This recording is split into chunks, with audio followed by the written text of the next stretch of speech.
Now, when they join any industry, they suddenly are expected to perform things, but they are not conversant. One important factor which I would like to add here is something in 24 hours there has to be a report. You did monitor. You have to calibrate. You have to validate your instruments by which you are claiming quality.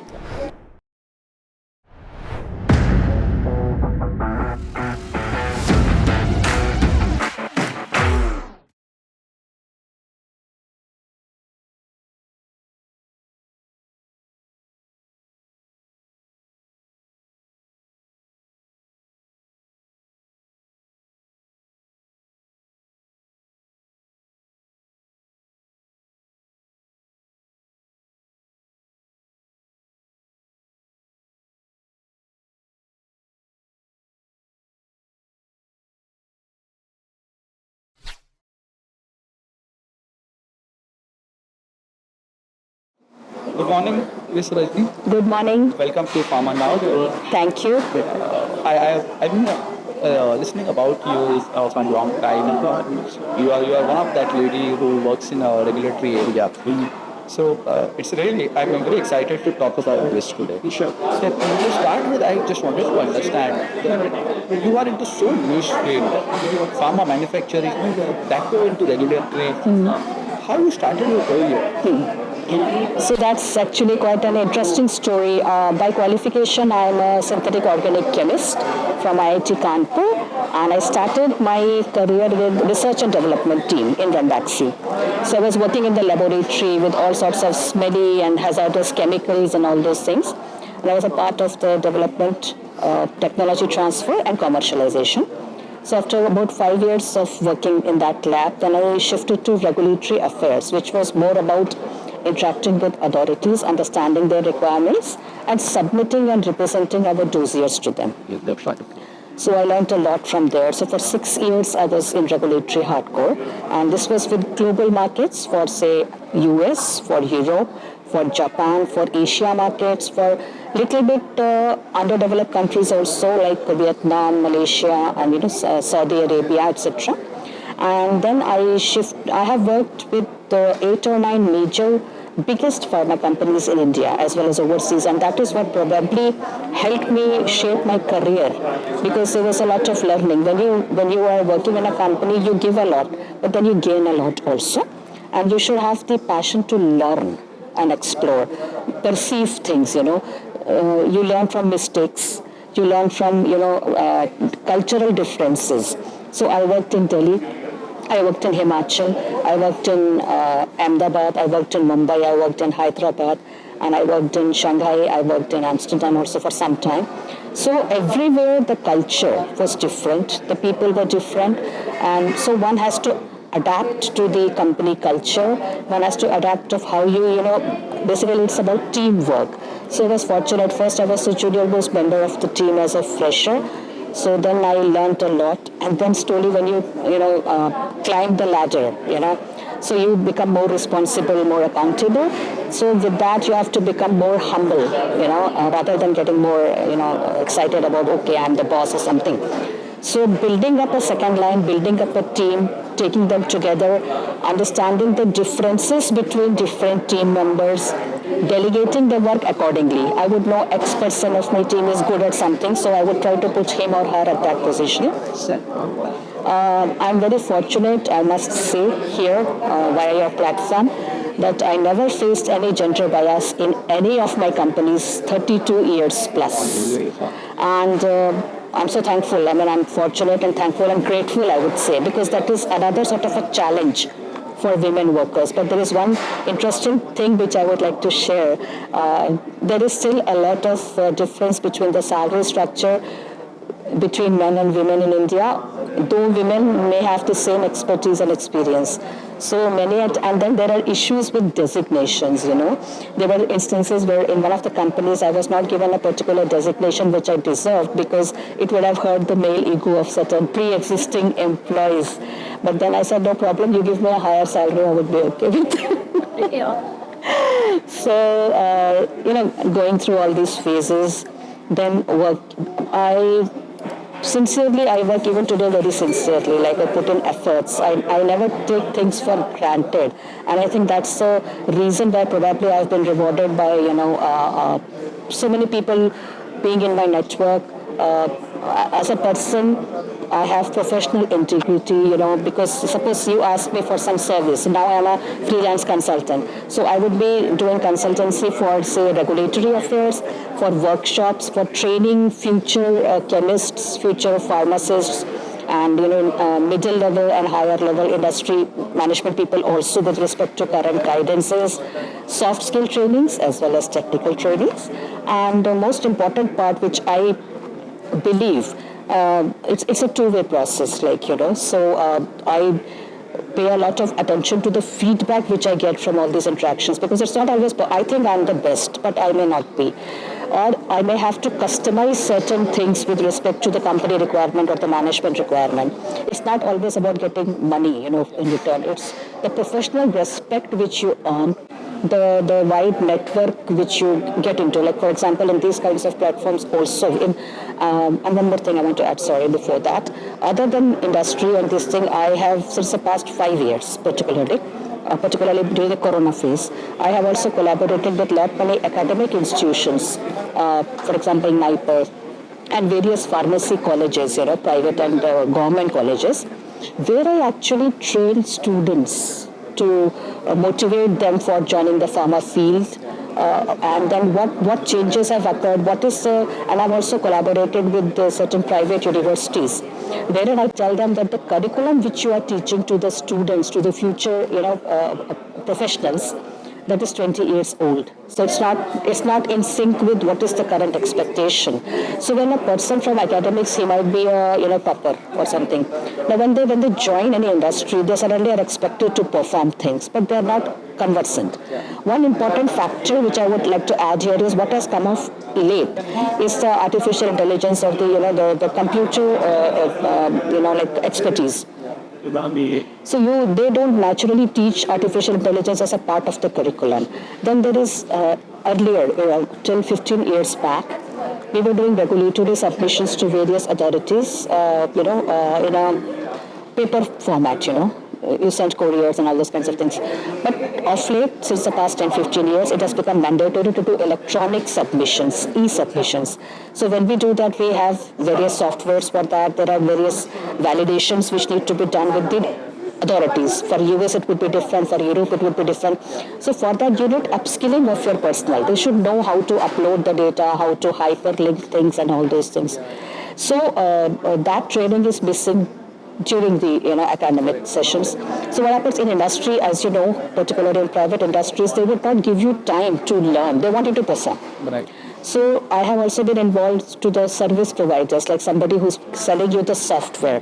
So I ensure that they do at least 3-4 hands-on training at the site for the employees, free of cost, of course, so that they are conversant how they're supposed to work. Because the industry will not invest time or money to train them with respect to that. Right.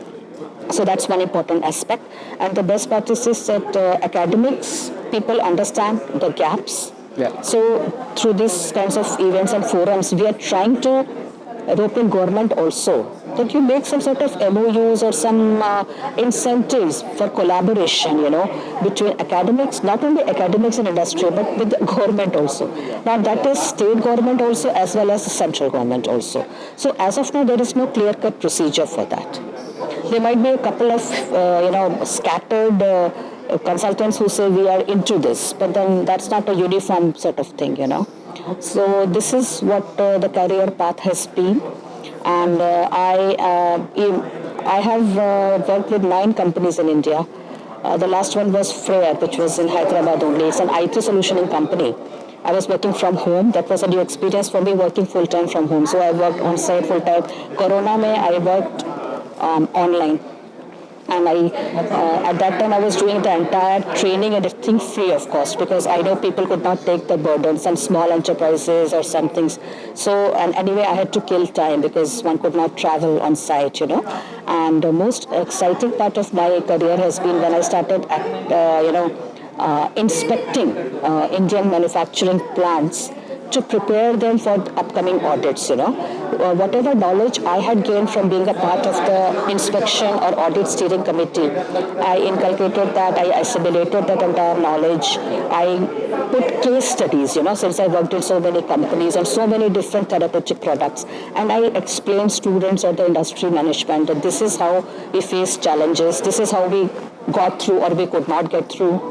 And for this, what was needed to be done and how they can, learn from that and proactively try to, be prepared rather than delaying the approval of their product and business in the long run. So, but that was a tough thing because you have to travel to remote places. As you know, manufacturing sites are way away from the city and you don't have that many facilities there, in terms of comfort level. And one important thing which I wanted to stress is that in the manufacturing plants mainly you hardly have any ladies out there, so that's another different sort of a challenge, I would say, not really, but then everything has been taken care of. But yes, one does have apprehensions, that will I be able to perform, because you need to be comfortable to think coherently and try to give the best advice, that thing. And when they come back and say, okay, you had done this exercise for us, we hired you as a consultant, we have come through with flying colors in the audit. So that is the biggest appreciation or happiness which professionally one earns. It's not always about money. Correct. So this is what I have to say, and anything else? So I think I will come back to the career part once again, and I would like to also understand the experience about during your manufacturing visits. How was your experience? But before that, for my audience, I really wanted to understand. There are a lot of alphabets like USFDA, MHRA, PMDA. There are so many regulators, auditors. Can we just put a light on that? What exactly these regulators are and what they do, why they exist? Yeah. So since we are into the business of life-saving drugs, so there are two important things which need to be taken care of. One is the efficacy of that drug. That means it should cure the illness. And secondly is at the same time it should be safe for use. It should be free from major side effects. If you talk chemistry-wise, you can never make a 100% pure medicine. It is bound to have certain contaminants or certain impurities which are harmful. But if they are restricted to certain levels, which we decide by our specifications, that this thing cannot exceed beyond this much, then it is okay for use because the benefit is actually outbalancing the sad part, the bad part of it. Now here what happens is, there were certain incidents, say 50 years ago or say 80 years ago, wherein because of the use of one particular drug, there were many deaths of kids in US. So then they suddenly wanted to know what exactly happened, So then they discovered there was some contamination there, which proved detrimental. So then they said we need to put in certain regulations. It needs to be regulated. Not necessarily by laws every time, but at least a guidance that you should take care of these things. And then there has to be some people in between who monitor and supervise the quality. So they make sure that all the data is generated as per norms, and they also want to make sure that it is free from contamination, it is safe for use. So you have clinical trials, etc. So even that clinical trial protocol is first ensured by the US FDA. FDA is the Federal Drug and Food Drug Administration, that is the regulatory body of US, and in Europe you have several regulatory bodies. It is the EMA, European agency, medicine agency. So these are different names of those agencies. So every country, the first country to do this was US FDA. Because first of all, they've got the biggest market size, they're technologically most advanced, and they care a lot about the lives of their patients, their countrymen, their concern. So in US, and a normal person would be much aware of these medical things because they make sure they're aware. The pharmacists are aware. The pharmacists are governed by laws there. And then whatever I want to make a medicine and sell it in US, I have to pass through all those tests, convincing them that whatever is required has. So then they started drafting guidances for the industry. Now you don't have to follow them 100%, but it's a way forward. Okay, this is the way you have to work. Then you have to submit the analytical data. I cannot just say my medicine is best. So prove me. And there's a one-liner punch which they use in the US FDA. That is, if it is not documented, it is not done. So good documentation practices, So they sort of put across several rules and guidances, and we have to comply. Before that, they review our submissions. Unless we comply to their requirements, they will not grant approval, the marketing license. So you cannot market your drug. So, and secondly, besides the submission, data submission, they also come to see your manufacturing facilities. That are you really working as per good manufacturing practices, or you just written it down? So the inspectors come there. So I'm a part of that thing also now. So we make sure that their labeling is proper. There is no mix-up of drugs or something, and the sanitation is proper. We have taken care of water pollutant things. We are not contaminating the atmosphere, and we are not. There are pesticide problems in manufacturing locations, small insects or something, all those kinds of things, and the air handling units, AHUs, and all those things, the water systems, utilities. So everything is a part of that inspection process. And once they are satisfied that, okay, you are following that, and they want to see the data proving that you're doing it. For example, if you have to monitor something in 24 hours, there has to be a report. You did monitor. You have to calibrate. You have to validate your instruments by which you are claiming quality. Yeah? So they check all those things. So once you are through with the dossier submission review and the GMP inspection, then the approval is granted. So the regulatory role is actually then science develops. They learn from good and bad experiences because they're having the dossiers of several companies. So they know, okay, this is a manufacturing route, synthesis, the way they make medicines. Everybody will make it a different because it is patent protected also. So in one company, the impurities may be more for the same drug. In the other company, they may not be more. So if it is more, then how they are controlling it and how they are ensuring the right levels. So for that, you have to have a regulatory authority that authorizes. So we call it, in Europe, we call it a marketing authorization application. If they okay it, then it is granted. We get a license number. Maybe it's valid sometimes for 3 years or 5 years. So we can then market our drug. In the US, it is the Food and Drug Administration, that's the agency. Then in India, we have a regulatory agency, CDSCO, which is governing all sorts of activities in Indian market, for Indian market. Similarly, for, there are different health authorities or agencies in every country. But most of the underdeveloped countries, they are mostly trying to follow the Europe and US pattern. But to comply to Europe and US, you have to do a lot of investment. The challenges in terms of infrastructure, because you have to have all these automated machines. Then you have to have skilled manpower to execute it. And most important, these all things are time bound because you have to market the drug within a particular time period so that you can get the market commercial advantage. So it's a mix of several things. So in pharma companies, we have cross-functional teams, different. We'll have the regulatory team, we'll have the process team, we'll have the manufacturing team, we'll have the stability studies team, we'll have the packaging team, how are you packaging your material. Then we have the marketing team who's actually ensuring, okay, this customer wants this much amount of the drug. Then you have your procurement cell, which makes sure that the right raw materials are procured to make the right quality of the drug. Even that is under the purview of inspection, And then you have the corporate office, then you have your documentation people, and then regulatory compliance. So we actually at the regulatory department, we are the interface between the company and the regulator. So we are actually representing what the company is doing. So what is important is not only you have to be technically sound, not only you have to make sure that the data is authentic and not hooked up or manipulated, and it is linking properly. You also have to present it in a reviewer-friendly manner so that the person who is reviewing it is comfortable. So, and then if there is some questions, you are supposed to respond to them within a given timeline. So, and then convincing your management, I need this infrastructure, I need this equipment, or I need this software, or I need to train my people so that they come up to those levels. So that interaction is also there with the regulatory. So it's basically at the receiving end, if you ask me with respect to the data. But then reviewing that data, linking the entire things, making sure nothing is amiss, it is in sync with the regulatory, and then regulations evolve and change very often. You might have started development of a drug normally takes 1 or 2 years. So I start today.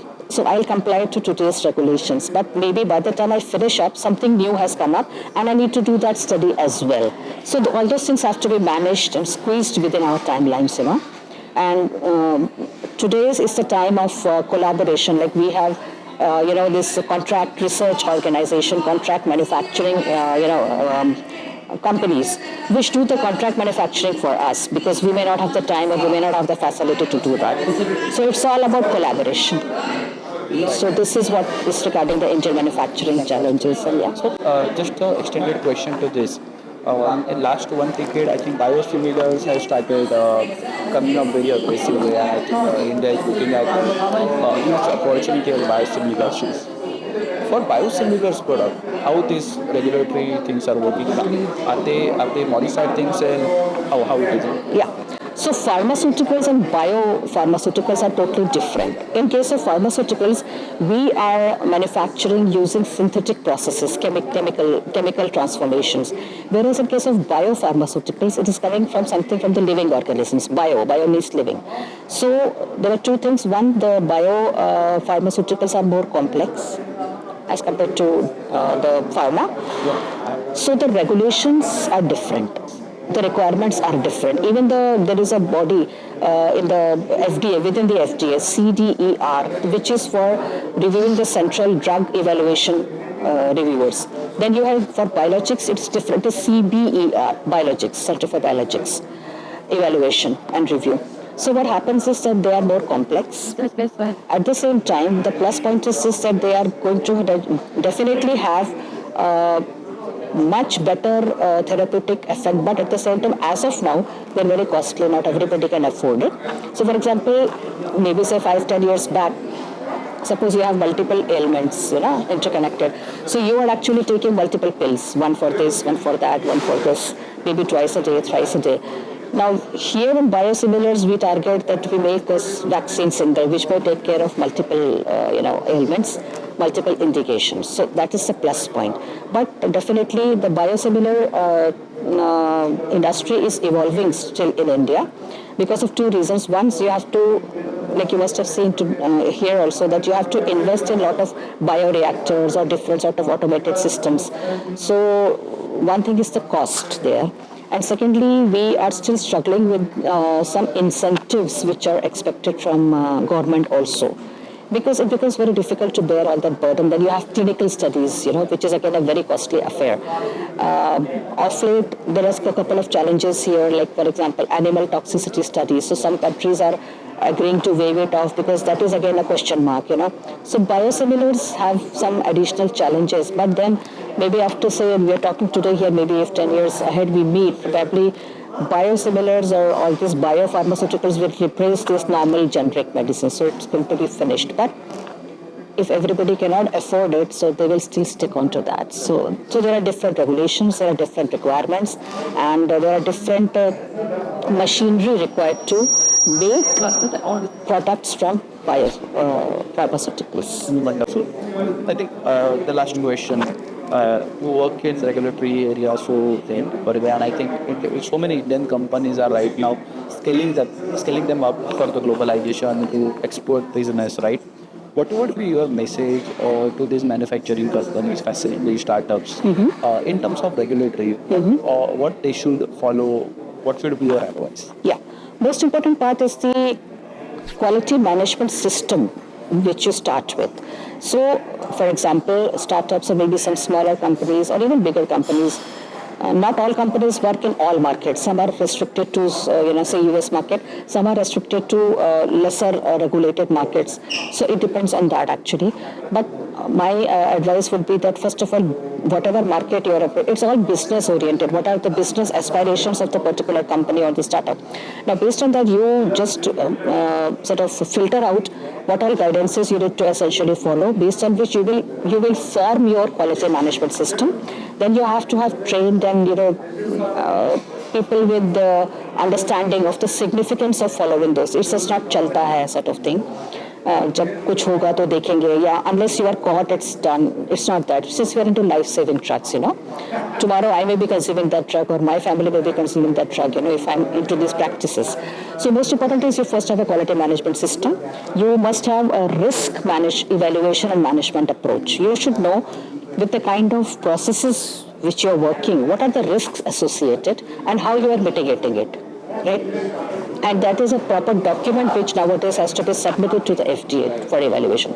Then you have to have quality by design. That is, that's again a highly scientific way of breaking down your manufacturing process into multiple micro steps, evaluating each step according to the importance. Not all companies follow this approach because again you have to do more experimentation, you need more time, you need more sophisticated and sensitive equipments to analyze all those things. So they go by the traditional method. Like we do cooking, ban gaya to ban gaya, or otherwise you follow certain norms out there. So what happens is that quality by design, risk evaluation and mitigation strategies. Another very important thing is data integrity. Are you documenting the data? How are you ensuring that nobody is manipulating that data somewhere in between? Now, in the digital age, everything is electronic. So then now you have pluses and minuses. Okay, the minuses are this, that it can be hacked. Cyber crimes are coming up in a big way. So one has to build up the quality management system around these aspects.